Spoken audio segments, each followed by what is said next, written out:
नमस्कार दोस्तों, स्वागत है आपका मेरे चैनल पे। दोस्तों, जैसा कि आप जानते हैं कि FATF यानी कि फाइनेंशियल एक्शन टास्क फोर्स ने पाकिस्तान को ग्रे लिस्ट में डाला हुआ है, जिसकी वजह से उसके ऊपर काफ़ी ज़्यादा आर्थिक प्रतिबंध लगे हुए हैं और उसकी हालत दिनों दिन खराब होती जा रही है। ऐसे में FATF की मीटिंग इसी मंथ के लास्ट के अंदर है और पाकिस्तान तैयारी कर रहा है कि कैसे वह इससे बचे और ब्लैक लिस्ट के अंदर न जाए या फिर ग्रे लिस्ट से बाहर आ जाए। तो आज इसी के ऊपर बात करेंगे। चलिए दोस्तों, शुरू करते हैं। तो दोस्तों, पाकिस्तान ने FATF की मीटिंग के मद्देनज़र अपनी तैयारियां तेज़ कर दी हैं। बेसिकली हम ये कहेंगे कि अपने भ्रम वाली नीति को बढ़ावा देना शुरू कर दिया है कि जिससे वह FATF की आंखों के अंदर धूल झोंक सके।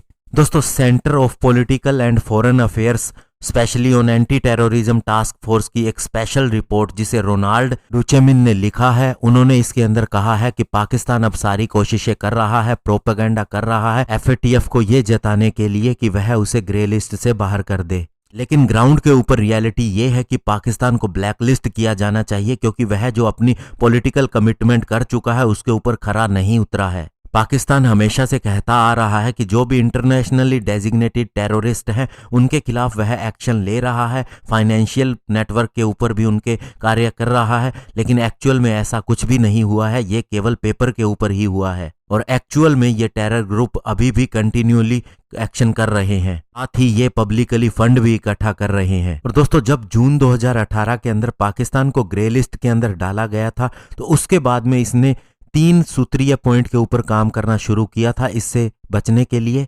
पहला ये था कि ऐसे लॉ वह पास करेगा, रूल चेंज करेगा, रेगुलेशन प्रोसीजर बनाएगा जो कि UN प्रेस्क्राइब्ड इंडिविजुअल ऑर्गेनाइजेशन के अगेंस्ट काम करते हों। दूसरा काम इसने ये किया कि अपना सारा ब्लेम इंडिया के ऊपर लगाना शुरू कर दिया, विक्टिम कार्ड खेलना शुरू कर दिया और कह दिया कि FATF को पॉलिटिसाइजिंग कर रहा है इंडिया, ताकि पाकिस्तान को ब्लैक लिस्ट में डाला जा सके। और तीसरा इसका कोशिश ये चल रहा है कि ये प्रोपेगेंडा चलाए जिससे कि यह प्रेशर डाल सके FATF के ऊपर, ताकि पाकिस्तान को कुछ छूट मिल सके। लेकिन इन तीनों का ही कोई असर नहीं हुआ FATF के ऊपर। उसे पता है कि ग्राउंड के ऊपर पाकिस्तान ने कुछ भी नहीं किया और इसीलिए वो बार बार ग्रे लिस्ट के अंदर रहता आ रहा है। और इसके बाद जब पाकिस्तान को पता लग गया कि कोई असर नहीं हो रहा FATF के ऊपर, तो इसने जुलाई 2019 के अंदर जमातुद दावा, जो कि फलाह इंसानियत फाउंडेशन का ही एक हिस्सा है जिसका चीफ हाफिज सईद है, उसके ऊपर और साथ ही उसके अन्य सहयोगी अब्दुल रहमान मक्की, जफर इकबाल, अमीर हमजा आदि के ऊपर टेरर फाइनेंस करने के आरोप लगाए और इसीलिए उन्हें जेल के अंदर भी डाल दिया। और फरवरी 2020 में ही मीटिंग से कुछ दिन पहले ही पाकिस्तान की एक एंटी टेररिज्म कोर्ट ने इन्हें 5 साल के लिए सजा का भी ऐलान कर दिया। लेकिन जब आप इस जजमेंट की डिटेल के अंदर जाते हैं तो इसमें पता लगता है कि इन्हें सजा इसलिए हुई है कि ये एक गैर कानूनी ऑर्गेनाइजेशन के मेंबर हैं और इस ऑर्गेनाइजेशन के पास एक गैर कानूनी संपत्ति है, तो ये केवल उनके ऊपर चार्जेस लगा है। जबकि दोस्तों, टेररिज्म के ऊपर फंडिंग का अगर हम बात करें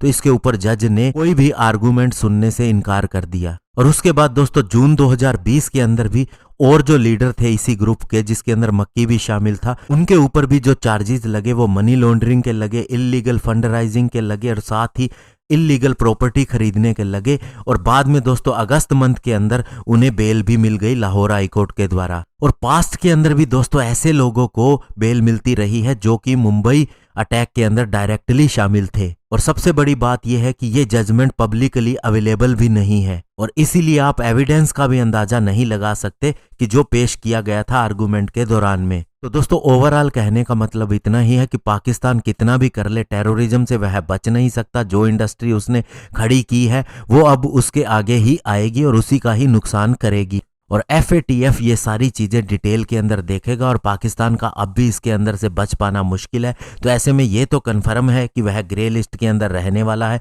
लेकिन दोस्तों संभावना इसकी भी है कि अगर उसे ब्लैक लिस्ट के अंदर डाल दिया जाए और एक बार अगर वह ब्लैक लिस्ट हो गया तो पाकिस्तान फिर नहीं बचेगा। धन्यवाद, जय हिंद।